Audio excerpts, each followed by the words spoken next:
Roland Willett in our journey into the universe. Ah, what's that up ahead? Is that radio towers? I like being behind the microphone and not in front of the camera. Yeah, I always look and say, oh, he's got a beard. He's got a beard. He's a little heavy. Good fella. You gotta have a little something to. That's when right. you're pondering, you need to just kind of. What do we do? Yeah, okay. So I guess, what do you want to know? You want me to look at the camera? Look at you? What do you want me to Just do? talk. Just talk. Just have fun. This This is about having fun. And what I want to know is, I came out here, and the three radio towers were the thing that got me here. It's like, he told me 3 radio towers. And then I actually broke down and looked at the address. Cheated. I cheated. Well, sometimes you gotta do that. You got to cheat sometimes. Sometimes you get, sometimes you even have to stop in at gas stations and ask directions. Yeah. Oh yeah. That's tragic. Well, you meet a lot of nice people stopping to ask for directions. You don't Yeah. get that with a GPS. That's right, you don't, do you? Nope. However, it's really nice when you're sitting in the middle of Watts. Yes. When you're in a situation that you're not comfortable with, yes, it's nice to be able to just keep I've been on in going. some weird spots with my RV. I bet you have. I bet you have. Yeah, I've covered all 48 states. This is wonderful travel. But Omen's story just brings me everywhere. And you have 5 radio stations? Our company has a total of, I believe, 11 scattered between here and Manchester, Iowa. So we're basically north central to northeast Iowa. If you travel down the Avenue of the Saints between here and Waterloo, you're going to have one of our radio stations on your radio dial the entire way. Whoa, That's that's a lot of coverage. Yes, it is. That's a lot of coverage, and you handle all of the marketing through that whole area down here. We have people in every location. I handle marketing mainly here in Forest City. Oh, okay. I'm a Forest City native. Graduated from high school here back in '93. Graduated from the college, Oh, okay. Waldorf, in '96. That's a cool college. Yes, yes, they've got a lot of wonderful things going on there right now. And actually, I'm on the Booster Club board, so I help to raise money to support the athletic programs. Some of the projects we've done there, buying new uniforms for the football team, buying signs to put up in the gym for the conference affiliations that we have. Just the coaches come to us with requests for different items, things that are going to help them with their program, and we try and fund it. We got a new wrestling mat for the wrestling really? team last year. The wrestling team has been doing wonderfully the last couple of years. Oh, So. have they? Oh, I love wrestling. I used to wrestle when I was in high school and college. Wrestling's cool. I enjoy wrestling a lot, actually. We broadcast from the state high school wrestling tournament Really? here, and I go down and broadcast with a wrestling official who's also a former wrestling coach, and we go down and call the action for 3 days from the biggest state wrestling tournament in the country. Wow. That is something. That is something.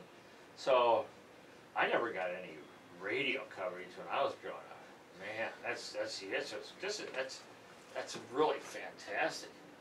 Well, in a state like Iowa, with as crazy as we are about wrestling, there's a lot of call for it. There's a lot of people that listen to our local kids and see how they're doing. That's right. I was way back in the late 50s, early 60s, so that's a little more primitive back then. Well, it's just a little different. Just a little different. So I noticed all this gear, man. I love that. This microphone here. The microphone right here. A little spit stopper there. Well, that's a pretty good. Is that a spit stopper? I don't know what it's for. What is it? That is, yeah. You're basically Am I right? Basically it's a spit stopper. It helps to keep stuff from hitting into the microphone itself. Yeah, I mean, this is a new microphone to us. We've only had it for a little over a year, but it's been great. It's got great sound, and it's very forgiving as far as. Sorry, I just noticed it wasn't quite centered. Oh yes, you're always fiddling. Fiddling with something. Yes. Fiddling with something. That's the way I work. It helps. We've got different people. Our morning guy is 6'5", big guy, and then our afternoon announcer is a gal who's about 5 foot tall, and and it helps to balance out the voices, and it helps to make things sound better on the radio as far as understanding. The biggest thing is we want people to understand what we're saying. That's right, that's right. And that's one of the problems I have right now when I'm mobile. It's like background sounds bug the heck out of you. Mm-hmm. You know, you got all kinds of background sounds. You didn't know, you don't hear them all until all of a sudden you're editing your video, and the major part of a video I find is the hardest part to work with is the audio. Mm-hmm. That's the thing that we run into a lot. You know, some of the things that we do here, obviously, is we broadcast, we make our own commercials, edit them. So, I mean, if there's a sound in the background or the front door slams while we're recording, well, guess what? We're going to start on over again because you can hear it in the background. Oh, I mean, you can. There are some things that you can edit, but the whole building shaking, that's something you really can't do much about. Yeah. You can. I have these editing softwares, Audition. Yes, Yeah, we use Adobe Audition That's for what our audio editing. That's what I use too. I got Adobe Audition, and they have like I use for my thing. I use Sony Vegas 11 for my video, and it has a few things for the audio, but I can actually go into the audio track and pick to replace it. I go in and hit a button, and it goes into Audition. I can edit it there. It goes right over the top of it. Man, that's cool. I just found that out about 2 weeks ago. I just said, yeah. You never know what you're going to run into until you start monkeying with it. Oh man, it's so cool. We have so many, and all the little gadgets you have now. And I've been in computers for 40 years. I've never done things like this. This is brand new. I wrote accounting software for government, and it's different world. Oh yeah, Different world. But this world is just exciting. And they got technicians that love it, and it's just a lot of fun. And I love that speaker. I gotta find a little remote one that eliminates that sound. You know, the vents, like your vents running and all that. Mm-hmm. I think there are some, but I don't know where you. Yeah, well, most everything at this point is available online. I mean, just the stuff that we use, obviously being broadcast quality, we've got certain things and certain companies that we can work through to get equipment. Yeah, and you can have these big things. You know, when you're in an area like I am. Oh, I got a few more minutes here. Mm-hmm. You got an area like I am. You don't have those cool, the big speakers that sit right in front of you because it sort of blocks the view. Mm-hmm. So you need all these little gadgets that are hooked into your thing and hooked in. And one of the things I find is if you rub them, all of a sudden you rub them against your shirt, all of a sudden that makes a huge amount of noise. Yep. Yeah. Be careful where they're placed, just so you can still pick up the voice, but not rub against that or rub against a beard or the side of your face or anything like that. Yeah, that's something. Yeah. All that little stuff I didn't know about. See, man. Yeah. Absolutely. It's like mine are improving each time. But I said, coming here. I always come to these places and see, man, they're professionals. Mr. Amateur can learn something. We always can learn something. My boss started this radio station almost 35 years ago. 35? 1978 we went on the air. I was 3 years old. I was living in Forest City at the time, but I was only 3. So you didn't start till you were 4 or 5, right? It took a little longer than that. Kind of funny how I got into radio. I was in college down in Waverly. I was down at Wartburg College and was looking for a part-time job, and there was a little line clip in the paper about needing an announcer for football games. And I responded to it, and I was the only one that applied, so I kind of got the job by default. I had never done much with speech in high school. I just was kind of shy, retiring guy. Didn't like, wasn't quite comfortable talking to people. Yeah. So I did that, and so my first radio job was calling New Hampton football games on the radio for $15 a week. and I bet from Waverly to New Hampton and back, or wherever the games were, I'm guessing that I probably ended up breaking even at best. That's right. Yeah. I might have lost a little bit of money on it. Food and travel, yeah.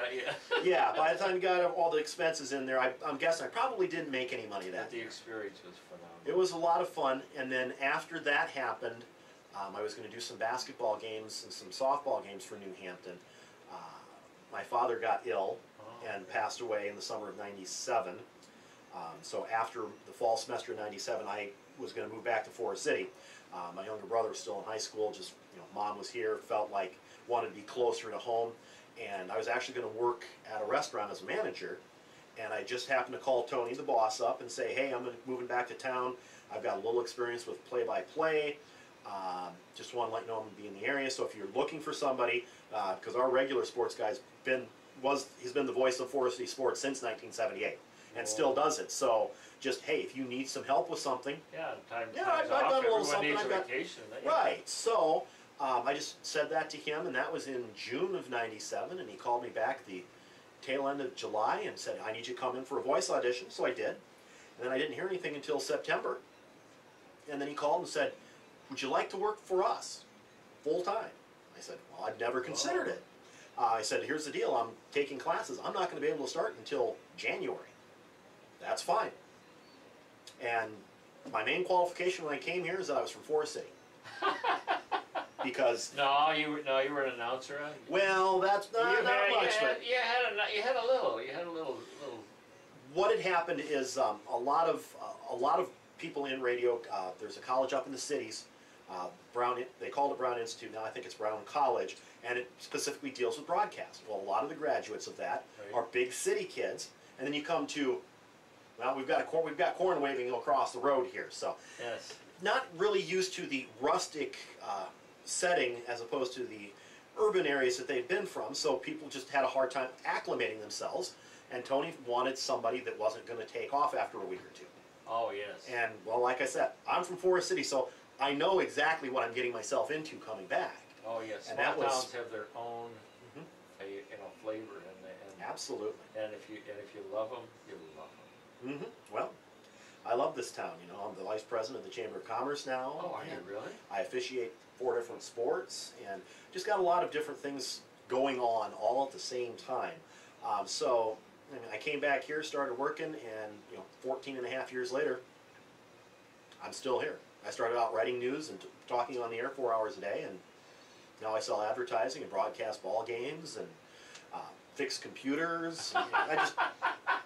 In a small station, we don't have a lot of staff. What do we have? 7 people on staff? Yeah, 3 right now. It's 3. Yeah, we don't. It's just at any given time, but we have 7 or 8 people total. Okay. So you have to wear more than one hat. I would love to just be the sports guy and go broadcast games and talk to coaches and all that stuff, but that's not that's just not feasible to just do that. We just can't afford to just have one guy do that. So we do a little bit of everything. If something comes up news-wise, might write a little news, cover a story or a meeting or something.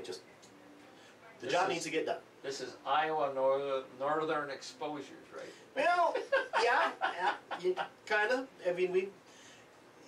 It's definitely more that than like WKRP, as far as Right, things go. If you're comparing radio shows, yeah, we're definitely more of the Northern Exposure flavor. Definitely. We don't have any moose walking by, although there was one wandering around northeast Iowa a couple months back. Yeah. I have them up by where I'm at, up in northwest Minnesota, and my brother out in northeast Minnesota has a lot of them. So yeah. I bet. So you'll find them. Oh yeah. He was just on walkabout, I guess. Wanted to. You should have one walk down the road here. I bet it wouldn't surprise you. Everyone would run out and look at it. Well, yeah, because you don't see that deer. Now, deer on the other hand, we got a million deer. Yes, and pheasants, of course. This is the center of class pheasant hunting. It is. Although the winter last year, I'm not sure how that affected, if it made things better or made things worse. I don't hunt myself. I haven't really ever had time to learn. But yeah, there's a lot of good pheasant hunting ground around here. Yeah. I'm a pheasant hunter, but I'm sort of a cheater pheasant hunter. I go where they put them out and I know they're there. No, there's going to be something there. I got friends that actually come right down this country and go pheasant hunting. So this is a real wonderful spot. And you have, I look at it and I say, if I was a small town person, I'm sort of a small town person now half the year anyway. The other half year I spend in San Francisco, so I'm that's not real small town, but no. I love it. I love it. You know, I belong to the VFW, and they gave me a real responsible job. I get to clean the guns, you know, and man, it's because, you know, I do it for my shotgun. So, Mhm. Do you have a VFW here? We do in some areas. I don't know if we have one right in Forest City. We have an American Legion. They have American Legion. Yeah, I belong to that also. Yep. We've got one uptown just across from the Sherman tank. I'm sure you've gotten a chance to see Oh, that. I've seen the Sherman tank. It's just the coolest tank in the whole world. I love it. They have a howitzer in Pelican Rapids. Okay. Yes. Well, the reason we have the Sherman tank is back in World War II, we'd had a Civil War cannon sitting in the courthouse square, Oh, okay. and when they were looking for metal to, you know, obviously make tanks and all sorts of things, the county or whoever owned it donated that metal, the cannon, to go to the war effort. Oh. Well, afterwards, and there was an article in the local paper not that long ago about it, afterwards, a few years after, 51, 52, like right after the Korean War, decided, well, we should get something, and they wrote to the Army, and there was some exchanges of different things, and finally, we've got a Sherman tank. Wow! So, That is special. And this is a wonderful town. The Winnebago place is. I love the people down there. Just a nice. This is just a real nice community. most people in town, at one point or another, have worked at Winnebago. Is that right? I spent 2 summers there. My wife spent a couple of summers there. Her father worked there for 35 years Right. before retiring, and it's kind of funny because he worked there for 35 years, and the man that hired him was my grandfather. Oh, is So that was right? that was back in the late 60s. Wow. So just the connections in a small town, in a small area like that, just there's all kinds of things like that going on. That's thank you for the journey. Old Men Stories, heading home. Is that a radio tower?